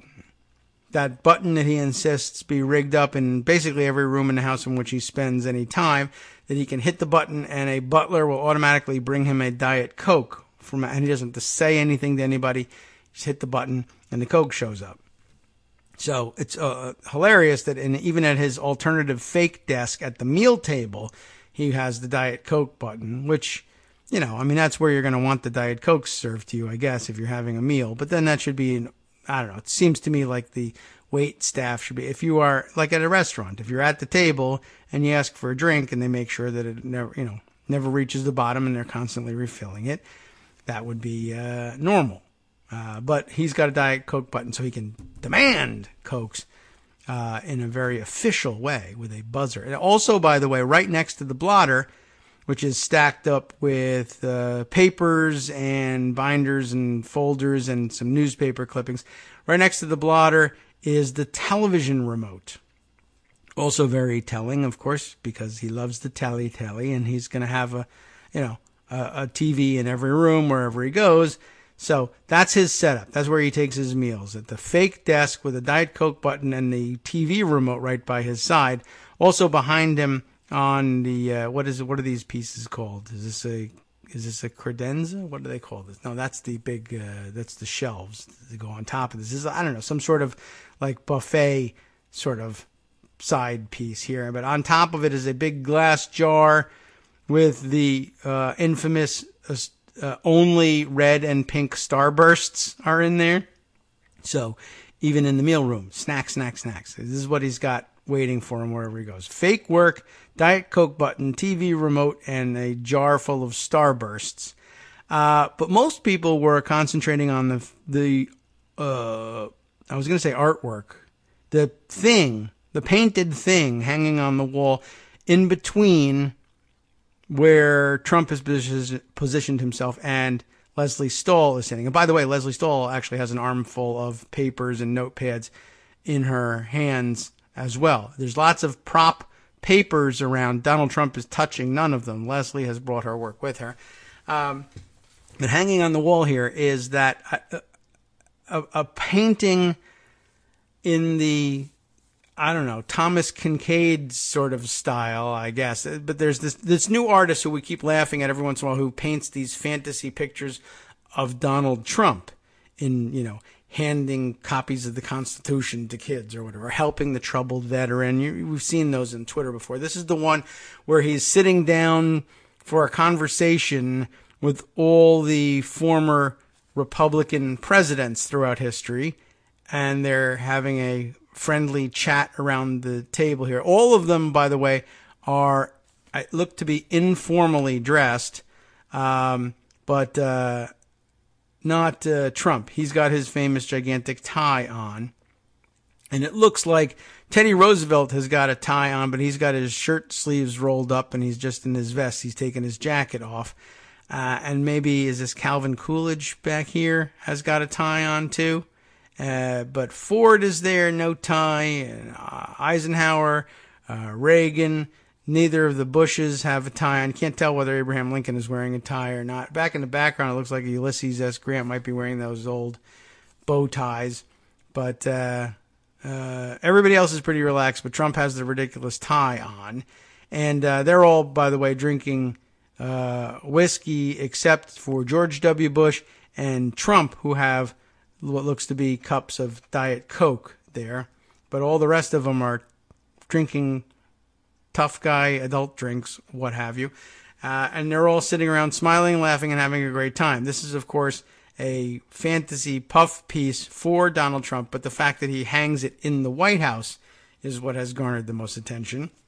But not unlike, as others have pointed out, the Biff character in Back to the Future is Back to the Future 2, in which he is a casino magnate, and everybody thinks that his role model is modeled on Trump, and he's standing in a scene or two in front of portraits of himself that he has hung in his own bedroom. I have no doubt that that's going on in the private living quarters upstairs at the White House too. Anyway, I just thought that was all very interesting. Not deeply revealing like what Paul Waldman pulled out about the interview, but there was plenty to laugh at and plenty to cry about, certainly, in that roundup on 60 Minutes, but those are the ones that jumped out at me. Anyway, let's see. Other interesting things worth bringing up from and I guess that's really it about the interview itself. Other stories, though, worth pointing out. As Greg mentioned, the president spent the balance of last week at rallies. I think he did 4 rallies, possibly 2 after Hurricane Michael hit Florida, 2 rallies, and played golf during all this time, whereas people are feeling abandoned and left to their own devices down there in the Panhandle. But mixed results also in the Panhandle. I will say this. I did see this morning being tweeted around by a guy by the name of Brian Wood, a meteorologist and storm damage analyst at Assurant, about which I know nothing, but pointing out on Beacon Hill, just south of Mexico Beach, Florida, a building code success story. 2-year-old homes were structurally sound with minor cosmetic damage. Some were untouched despite being in the eye wall. Destruction in neighborhoods around them on each side. Building codes work. And if you follow his thread, you'll see some of the destruction about a quarter mile away, houses leveled and with roofs torn off, etc., etc. But all the sorts of things that conservatives, in their zeal for the status quo, will tell you are wastes of money or stifling innovation or ruining the real estate business such that smart money will go elsewhere. And you know Donald Trump has expressed similar feelings about this all the time. But yeah, that red tape, that bureaucracy, that you have to have a house built to a certain code and get it inspected and all of that nonsense and red tape, it'll save your house and therefore save the rest of us a lot of money rebuilding your house when this happens to you again and again. So good, I like that one. The building code success story. You should all be aware of the fact that there were homes that survived that and passed the test with flying colors. So there's that, which is also of interest. Let's see. Back in pocket, just want to scroll down a little bit. Yes, one of the things that Trump, I think, made mention of in the Leslie Stahl interview, being pressed on the Khashoggi situation, he basically said, or is it, was it not in the in the interview, but rather in a Washington Post piece? It's a Washington Post piece about the 60 Minutes interview. There we are. Now we've straightened it out. Putin is, quote, probably involved in assassinations and poisonings, but, quote, it's not in our country, Trump says, I guess being asked about the Khashoggi thing. President Trump said he believes that Russian President Vladimir Putin probably has been involved in assassinations and poisonings, but he appeared to dismiss the gravity of those actions, noting that they have not taken place in the United States. Probably he is, yeah, probably. Trump told CBS's Leslie Stahl when asked during an interview in 60 Minutes whether he thinks Putin is involved in assassinations and in poisonings. But I rely on them. It's not in our country. I don't even know what I rely on them is supposed to mean. A long line of Russian dissidents, journalists, and others critical of Putin have been poisoned or died under mysterious circumstances. In one of the most recent cases, Sergei Skripal, a former Russian spy, and his daughter were poisoned in Britain, allegedly by Russian operatives. Russia denies any involvement in the attack, which is weird and amazing because the Saudish are denying any involvement in Khashoggi's disappearance as well. Trump's remarks echoed recent comments he made about Washington Post columnist Jamal Khashoggi, who's missing. Trump has vowed severe punishment for Saudi Arabia if the United States determines that Saudi agents killed Khashoggi, but he's also noted that the columnist's disappearance took place in Turkey, and to the best of our knowledge, Khashoggi is not a United States citizen. So all of this unimportant to him. However, there are folks on the ball enough to figure out what you might say in response to such a thing. Like, for instance, NYC Southpaw, who comments, I wish we could ask Mikhail Lessin whether that is true. And in case you were wondering about who that might be and how to read a comment from somebody like Donald Trump when he says, yeah, but it's not in our country. The answer is, it's in our country. And you just don't know it, or you would like to deny it. But the truth is, as Southpaw pointed to, and as Jason Leopold, and oh my goodness, look at how many people are on this byline, reported for BuzzFeed. Jason Leopold, Ken Bensinger, Anthony Cormier, Heidi Blake, Alex Campbell, Tom Warren, Jane Bradley, and Richard Holmes on a very long series. Looks like a 7-part series on the general subject of Vladimir Putin and how he works. This being part 5 of that series of investigative pieces. Vladimir Putin's former media czar was murdered in Washington, D.C. on the eve of a planned meeting with the U.S. Justice Department, according to 2 FBI agents whose assertions cast new doubts on the U.S. government's official explanation of his death. Mikhail Lessin's battered body was discovered in his DuPont Circle hotel room on the morning of November 5th, 2015, with blunt force injuries to the head, neck, and torso. Of course, in November 5th, 2015, Donald Trump didn't care what was going on in the United States. He wasn't president yet, and now that he is president, he doesn't care what's going on in the United States. So, he might have missed this one.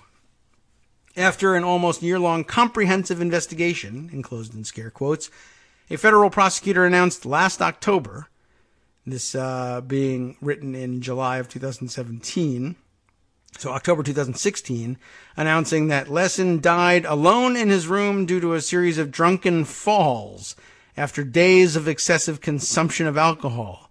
His death was ruled an accident, and prosecutors closed the case. Wow. But the 2 FBI agents, as well as a 3rd agent and a serving U.S. intelligence officer, said Lessin was actually bludgeoned to death. None of these officials were directly involved in the government's investigation, but they said they learned about it from colleagues who were. Lessin was beaten to death. One of the FBI agents said, I would implore you to say as much. There seems to be an effort here to cover up the fact for reasons I can't get into.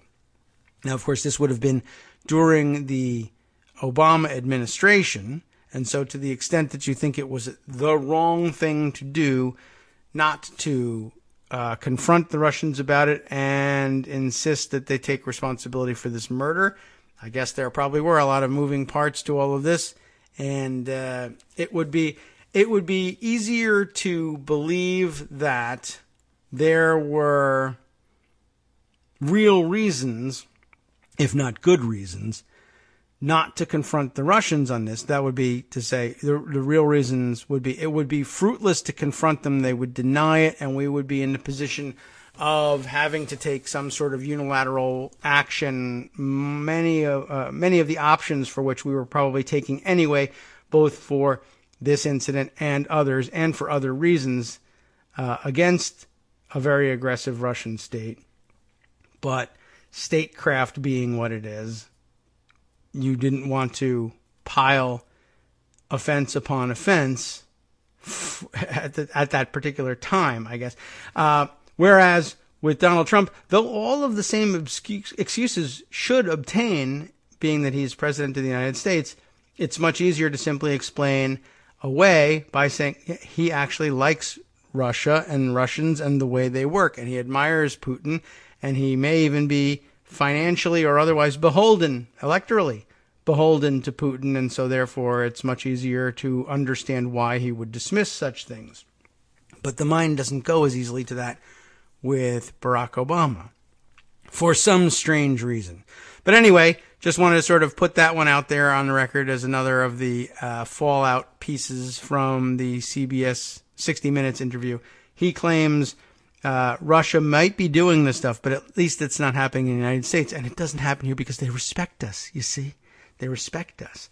Of course, he could very easily point to this and say, well, that took place when they didn't respect us. Now they do, and they're not doing that. They're instead convincing Trump to loosen regulations on dumping mercury into the air and murdering us all very slowly. It's a lot cheaper than polonium, and this way his fingerprints aren't on it. He doesn't have to come here and strangle or bludgeon every single one of the 300 million plus of us.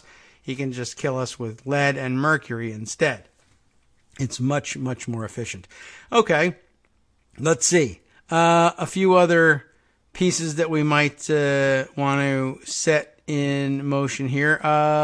Let's just catch up with Ryan Zinke, once in contention for the coveted spot most corrupt member of Donald Trump's cabinet, and he has since fallen by the wayside.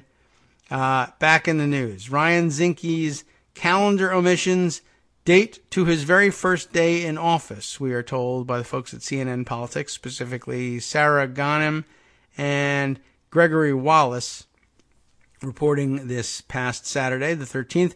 Ryan Zinke's very first meeting as Interior Secretary was never put on his official calendar. Do you remember the story about his manipulation of his calendars? He omitted anytime he was meeting with somebody who might be considered controversial or worrisome, particularly lobbyists who had business before him. He would meet them off-site from his office and then ask his assistants to keep the meeting off of his official calendar, so people taking a look through his records to see who's influencing the Secretary of the Interior would never find the answer, because that's exactly how, America is supposed to work. Ryan Zinke's very first meeting was never on his calendar. It was a meeting scheduled to last 5 minutes with Chris Cox, the executive director of the National Rifle Association's lobbying arm, on the sidelines of an event with other sportsmen. So I guess that was supposed to be the link to why bother the Secretary of the Interior, Mr. NRA? We would like people to fire lots of bullets in the interior where everybody lives, because freedom.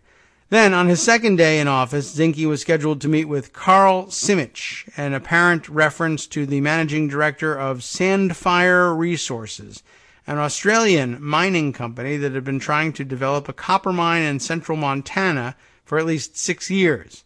It also wasn't listed on his calendar, and that's probably because they were giving him a bribe at that meeting, and he didn't want that noted. And then when he was accused of taking the bribe at lunch on his second day in office, he could say, look at my calendar, it's not even here. Just like Brett Kavanaugh, taking bribes is not on my calendar.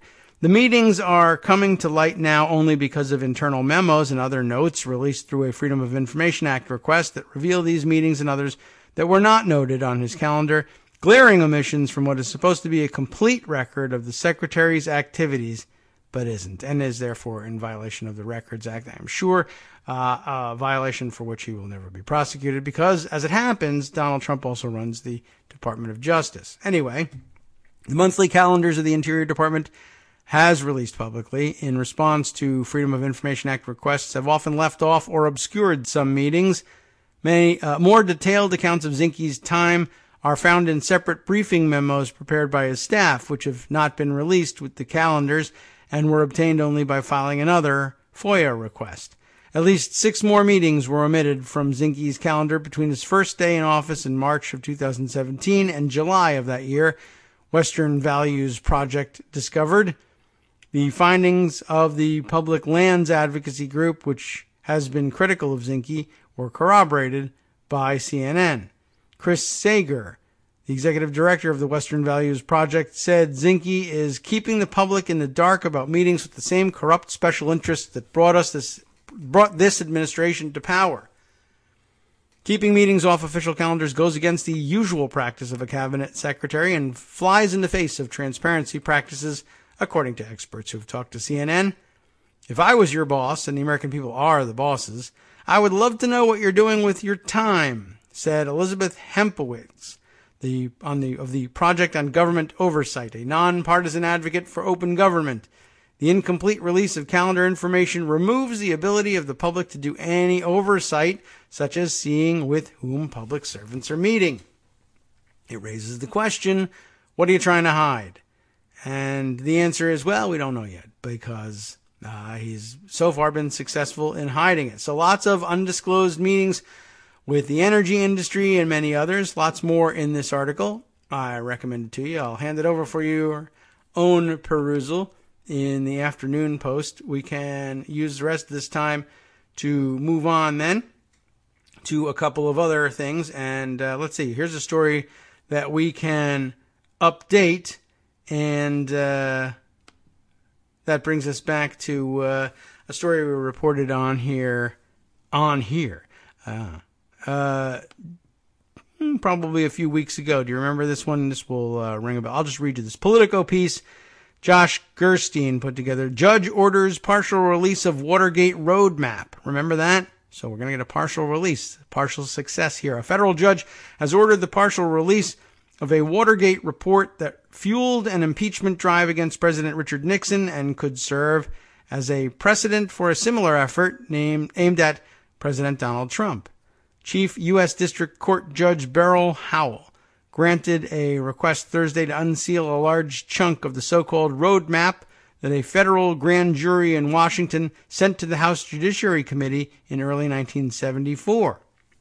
The transmission to Congress more than 4 decades ago included a bare-bones summary of evidence from various witnesses, as well as supporting documents contained in a bulging olive-colored briefcase that prosecutors gave Judge John Sirica. The information detailed what the grand jury discovered about the Watergate break-in and Nixon's involvement in subsequent efforts to cover it up. Howell acted at the requests of Jeffrey Shepard, a California lawyer who served as a member of Nixon's defense team during the legal showdown over Watergate. In 2011, when others moved to unseal Nixon's grand jury testimony, Shepard asked that the other information about the grand jury's activities be made public. Howell's predecessor, Judge Royce Lamberth, rejected Shepard's motion for the underlying transcripts of grand jury action, but said effort should be made to release the roadmap. In her order Thursday, Howell said that the National Archives informed her that the roadmap consists of a 2-page summary statement followed by 53 individually numbered statements, as well as 97 supporting documents. Archivists said 81 of the documents had been made public elsewhere, chiefly in a House Judiciary Committee report. Howell's order instructs the archives to release those, but also to review the 2-page summary and the 53-point list for disclosure. The judge also went further, ordering officials to contact the individuals mentioned in the 16 remaining documents and determine whether they would object to disclosure. She told Justice Department lawyers to report back to her by October 22nd on their findings. So that's coming up. Howell's order says the National Archives did not object to the release of the already public documents or to corresponding portions of the report. Shepard described the judge's order as a breakthrough, saying the details she gave about the roadmap had never been officially confirmed. He also welcomed the judge's ruling to set in motion a process that could lead to disclosure of some or all of the records. Clearly making progress, because the judge has asked for further efforts by the Department of Justice, Shepard told Politico on Thursday. We are getting towards the end of the article, but there is more, and there is not more of the show. And so we'll leave that up to you to read the rest, but just wanted to update you on how that effort was going. Looks like at least partial success and probably more successes to come. And that's always good news. We could use that roadmap right about now. Okay, time then for us to wrap up the show and let you know what Justice Putnam has got for you on the upcoming West Coast Cookbook and Speakeasy. And today we should have plenty of time to do it. Let's go. Starting off in their Bistro Cafe, Trump and his Foxkey media mouthpieces always project the darkest before the red dawn. On the rest of the menu, New York officials. This is a good one. How did I not get to this? We'll investigate the Proud Boys mob attack. But no probe is announced of police inaction. You've heard that story by now, I'm sure. I'm sorry I didn't get to bring it up. You'll hear all about it with Justice coming up next. The GOP swift votes a Democratic candidate for Congress in Minnesota who won the Bronze Star as not being a real patriot. I'd love to see how they came around to that conclusion. And the GOP Congressional Leadership Fund yanks money from Putin's favorite Congressman Dana Rohrabacher as the longtime assets campaign collapses. It's about time. I hope that comes to fruition. After the break, they'll move to the chef's table, where Pacific Gas and Electric turned off power to over 100,000 people in 12 Northern California counties to prevent wildfires. And Sears files for Chapter 11 bankruptcy amid plunging sales and massive debt. All that and more on the West Coast Cookbook and Speakeasy with Chef de Cuisine, Justice Putnam. Bon appetit! From Daily Kos Radio on netrootsradio.com. You have been listening to the Kagro in the Morning Show with David Waldman. Yeah, hey, about that Sears bankruptcy, David Dayen has a lot to say about that, too, and I grabbed that to put it aside. Just a reminder that the original We've Got Everything store, now in bankruptcy. Understand, he says, that Sears is declaring bankruptcy when its number one creditor is the hedge fund run by their own chairman and chief executive. Amazing.